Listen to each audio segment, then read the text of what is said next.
Okay, fourth grade, so we're still going over this. So far, I've reread this story. Let's see how many colors I have. 1, 2, 3 times. Guess what? I'm going to reread it one more time. Why? Because I've got another page to do about events and details. Now, this page, it just kind of gives you an explanation on what to do with this page. So you're going to find 6 events that happened in the story, and then you're going to give me a couple of details, and we're going to fill in that part. So I've got a new color highlighter, pink. I'm going to go through my story one more time. As you see, I already started, but I haven't finished. And we're going to go through and we're going to pick out some events. Now, I've numbered all of my paragraphs, so I've got a total of 12 paragraphs and 6 events. So that's about 1 major event per 2 paragraphs. How did I figure that out? Math, people. That was math. That was division. Look at that. It even goes into ELA. So about every 2 paragraphs, I'm going to pick out 1 major event that I want to add in there.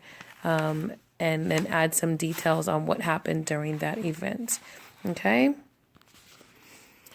Okay, so going through the story again, I decided on a few key details that I wanted to add into my story. So my first event that I'm going to put down is about Rodolphus being kidnapped and sold into slavery, and that the girls, some details is that the girls were mean to her. My second one, as I put in my margin, is that she had animals for friends and she would sing and dance. And then another one, number 3, the third event I think is important, is that the pharaoh was deciding to hold a big ball or a big dance, feast and stuff. And then because that's the Cinderella connection, because she wanted to go, but she had to stay back, like in other Cinderella stories. Then we've got this falcon, or the god Horus, who comes into the picture and takes the slipper. Then the 5th detail, he drops the slipper to the pharaoh Amasis.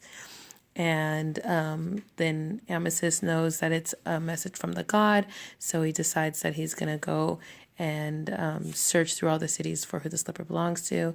And then my last event that happens is that the slipper, he finds Rodolphus hiding and gets her the slipper on her foot, and then she becomes the queen.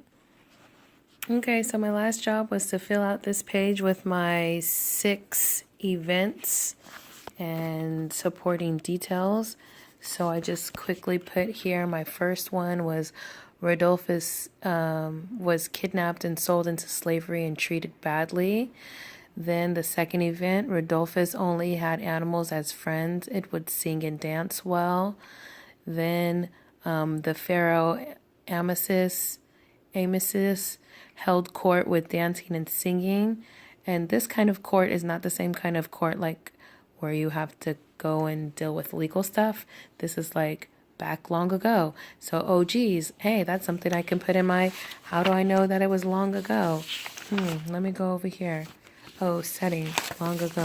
Okay, I'm going to put here court, C-O-U-R-T, because that kind of court is not the same kind of court that we think of today when you hear court.